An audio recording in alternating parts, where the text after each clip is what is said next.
নমস্কার, আমি শিলা। আজ আমি বানাবো মুগ চিংড়ি।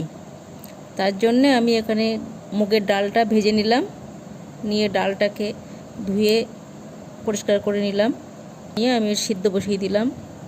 সিদ্ধ হয়ে গেল, তারপরে কড়াইতে আমি তেল দিলাম।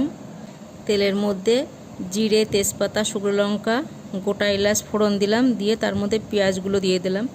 পেঁয়াজগুলো ভালো করে নাড়াচাড়া করে একটু ভাজা করে নিলাম। তারপরে চিংড়ি দিয়ে দিলাম, লবণ দিলাম, হলুদ দিলাম, একটু ভাজা করে নিয়ে আদা রসুন বাটাটা দিয়ে দিলাম। তারপরে লঙ্কার গুঁড়ো, জিরের গুঁড়ো দিয়ে আমি সেটা একটু কষিয়ে নিয়ে আবার সিদ্ধ করা ডালটা ঢেলে দিলাম। তারপরে লবণ, হলুদ আর চিনি দিয়ে দিলাম।